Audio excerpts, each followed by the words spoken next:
No ano de 2015, eu estava envolvido assim com essa ideologia do ateísmo. Eu não estava acreditando em Deus mais. Por volta de 2012, 2013, eu comecei a me desviar da palavra de Deus, dos caminhos de Deus e me envolver com essa ideologia do ateísmo. Aí eu não acreditava mais em Deus. Não estava mais acreditando. Aí teve um dia que eu acordei já perto de amanhecer, de madrugada, pertinho de amanhecer o dia. Aí na minha cabeça tinha acontecido o arrebatamento e eu tinha ficado. Foi como uma espécie assim, inicialmente de paranoia, mas que depois foi assim, de fato fez tudo parte da revelação que Deus estava me dando. No caso ali foi o início da forma que Deus ia fazer depois. Aí eu acordei, aí para mim tinha acontecido, né? O arrebatamento eu tinha ficado. Aí eu lembro que eu abri a porta assim de casa, aí na rua, na calçada, assim, bem em frente à minha casa, tinha um panfleto desses que as igrejas entregam nas ruas, e com uma mensagem bem assim interessante que me chamou bastante atenção, que me fez ali pensar naquele momento, né, refletir, né, que, que assim eu teria ficado porque realmente eu mereci, né, porque não estava mais acreditando em Deus, estava desviado. Aí eu lembro que depois eu liguei para os meus irmãos que moravam no interior. Meus irmãos moravam no sítio aqui no interior. Na época eu morava na capital e meus irmãos moravam na zona rural, no sítio. Morava meu irmão, minha irmã e o meu pai. Aí eu liguei para eles, o telefone chamou e eles não atenderam. Aí eu fiquei pensando, não, o arrebatamento deve ter acontecido e por isso que eles não estão atendendo. Só que aí depois de alguns minutos ou horas, aí eu liguei de novo, ou foi eles que me ligaram, não lembro exatamente. Sei que eu consegui falar com eles, aí eu fiquei pensando, não, o arrebatamento não aconteceu, mas isso é uma revelação de Deus de que Jesus está voltando, vai voltar a qualquer momento. Aí eu fiquei com aquilo na cabeça, aí eu saí da capital e fui para a zona rural onde eles moravam, no sítio. Aí quando eu cheguei lá, eu fiquei insistindo com eles, eu já estava muito assim, eufórico, muito nervoso, achando que Jesus ia voltar a qualquer momento. Eu fiquei falando com eles, para eles aceitar Jesus, que Jesus estava voltando, Jesus estava voltando. E eles ficaram achando assim, né, que eu estava tipo que enlouquecendo, né, é, com início de depressão. Só que tudo já fazia parte da revelação que Deus ia me entregar. Aí eu lembro que eu dormi lá na casa deles e no outro dia, ou foi no segundo dia mais ou menos, eu lembro que quando eu acordei já pela manhã, aí eu lembro que tem uma Bíblia assim na estante de casa, na sala. Aí eu abri essa Bíblia. Eu sentei no sofá, eu vi a Bíblia assim na estante, aí eu fui, peguei a Bíblia e abri. Aí caiu em uma passagem que está escrita lá em Malaquias, capítulo 4, versículos 4, 5 e 6. Aí eu leio esses versículos em voz alta. É um texto que diz mais ou menos assim: Eis que eu enviarei o profeta Elias antes que venha o grande e terrível dia do Senhor. E ele converterá o coração dos pais aos filhos e o coração dos filhos aos pais. Aí tem uma parte que diz: para que eu não venha e fira a terra com maldição. Eu lembro que eu li a partir do versículo 4, foi o versículo 4, 5 e 6. Mas diz mais ou menos isso no texto. Aí quando eu terminei de ler, aí o Espírito Santo começou a me tomar, né? Tipo, eu comecei a sentir uma energia no corpo, aí as palavras, elas iam saindo naturalmente, sabe?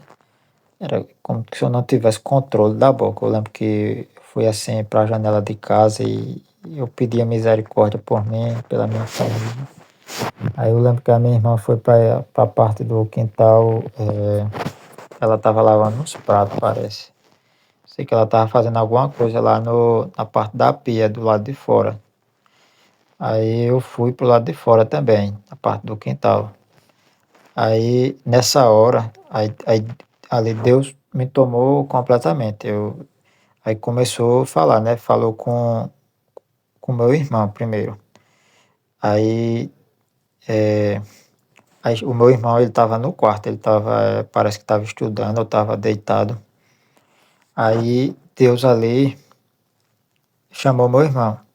Eu digo assim, chamou porque assim, eu lembro que eu fiquei consciente, mas eu não tinha controle da boca, era como se fosse alguém falando através de mim e com uma autoridade muito grande.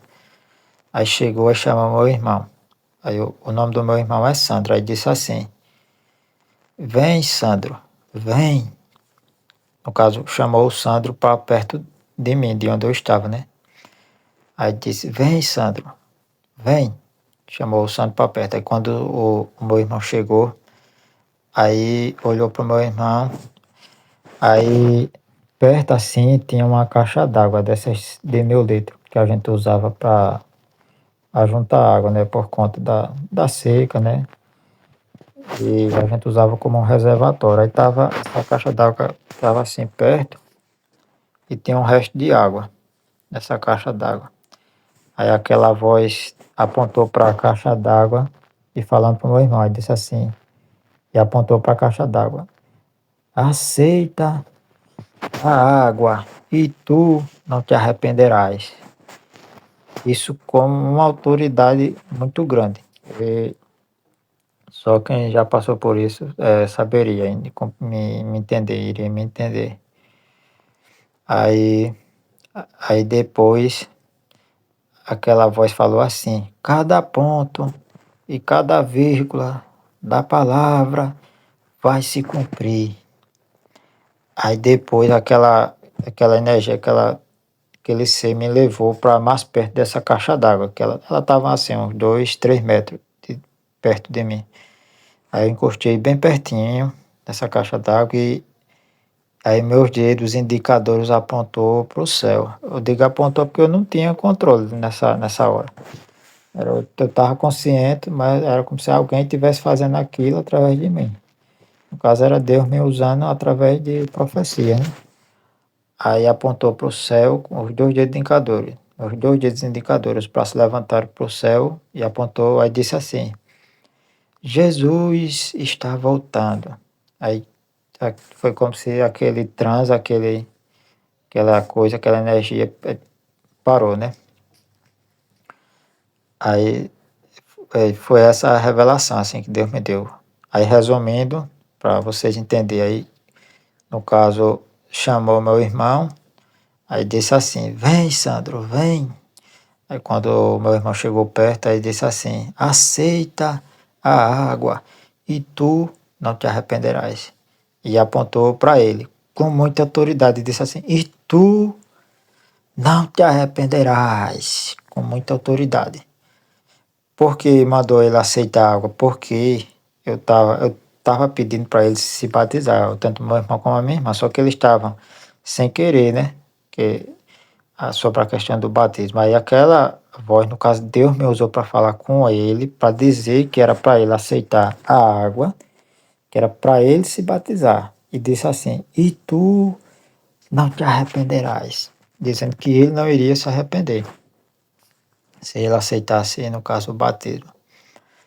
Aí, é, aí depois aquela voz falou assim, com autoridade tão grande no mundo, aí disse assim, cada ponto e cada vírgula da palavra vai se cumprir. Aí depois me levou, né, para mais perto da caixa d'água e apontou para o céu, os 2 dedos indicadores. Aí disse assim, Jesus está voltando. Aí como se fosse aquele trânsito, passou aquela energia.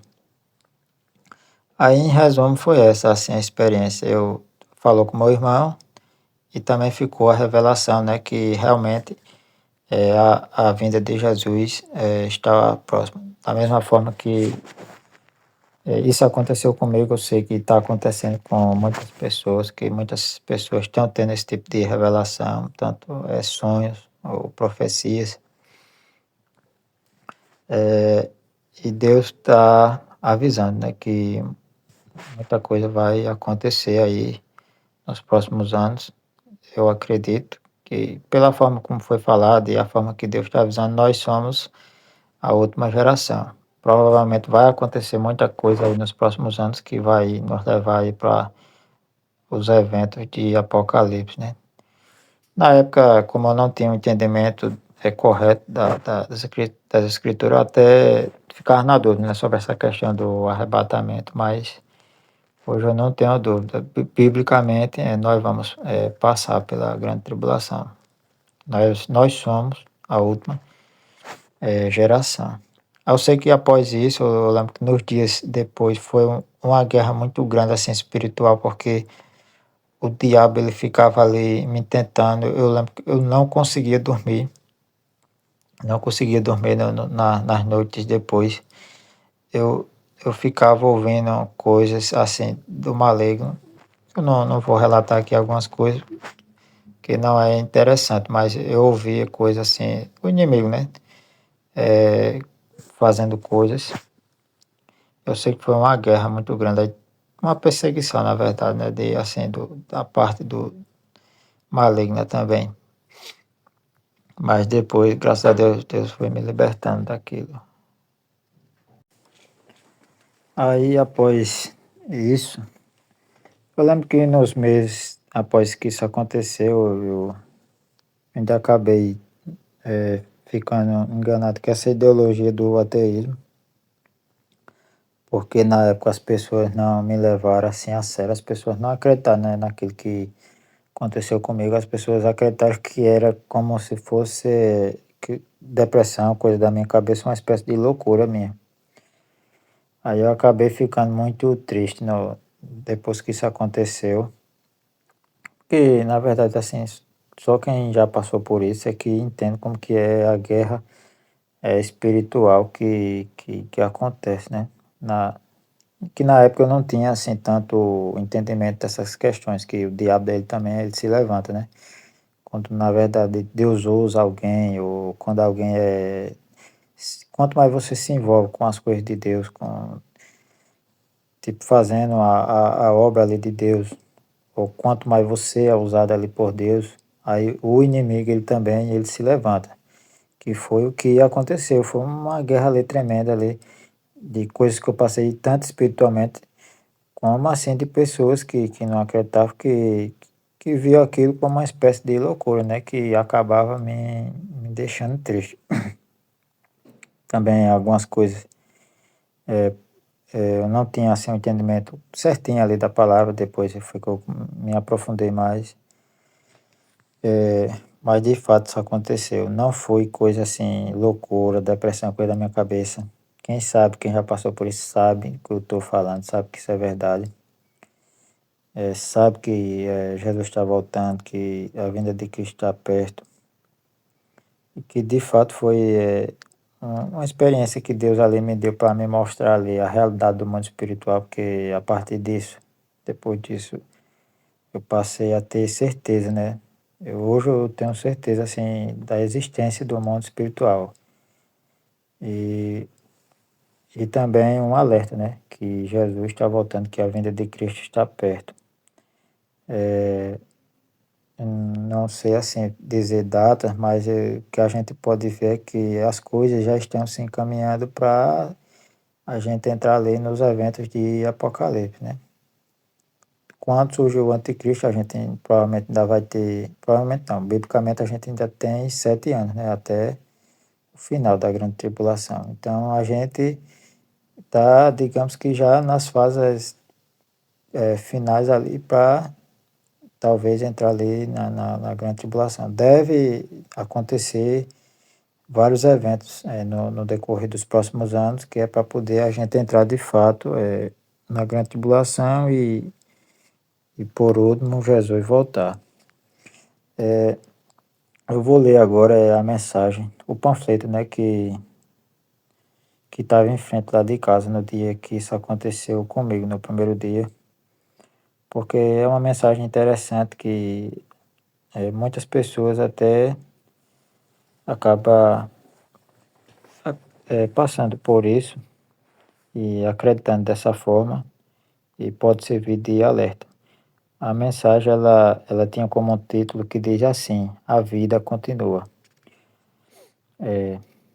Aí diz o seguinte: Que bobagem! Como a vida pode continuar depois de eu estar no caixão e enterrado a 7 palmos abaixo da terra? Após a morte acabou tudo. Realmente é assim? Você tem certeza absoluta de que não há vida após a morte? Ou, em seu caso, a situação descrita abaixo é verdadeira? Uma pessoa incrédula disse certa vez: Há uma certa preocupação que me tira toda a diversão da minha vida.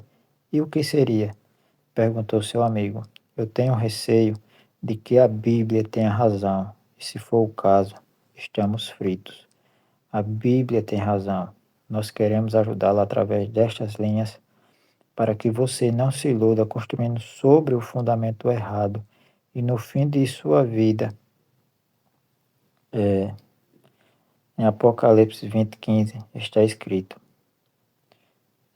E aquele que não foi achado escrito no livro da vida foi lançado no lago de fogo.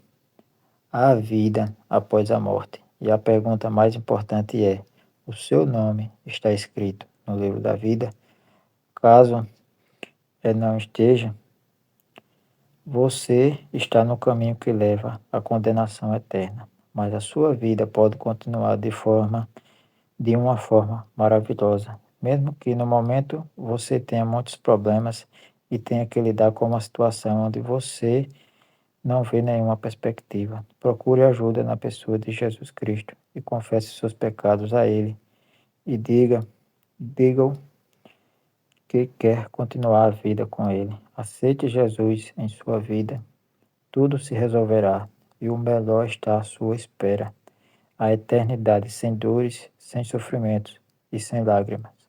E você se alegrará do fato que seu nome está escrito no livro da vida. Aceite a maior oferta de sua vida, Jesus Cristo. Então, essa foi a mensagem que eu achei, que estava na frente de casa na época. E é uma mensagem que ela serve, na verdade, para todos nós, né? Nós estamos nos momentos finais aqui dessa terra, e que a volta de Jesus está próxima de acontecer. Muitas coisas vão acontecer e a gente pode ter um destino bom ou ruim, né? Se a gente morrer em pecado, nós iremos receber a condenação eterna. E se a gente morrermos em Cristo, se a gente aceitar Jesus em nossas vidas, se a gente também mudar a nossa vida, mudar nossas atitudes, quando Cristo voltar, se a gente estiver vivo, a gente vai receber um novo corpo e passar a eternidade com o Senhor Jesus, né? E seremos salvos. E se a gente morrer em pecado, ou se quando Cristo voltar, a gente for rejeitado por causa de nossas obras, a gente vai receber a condenação, que não vai ser nada bom, né? A gente tem aí vários testemunhos, relatos de pessoas que têm experiências com o inferno, são arrebatadas até o inferno, e eles contam como que é o sofrimento, que é o inferno, né? Que é esse lugar.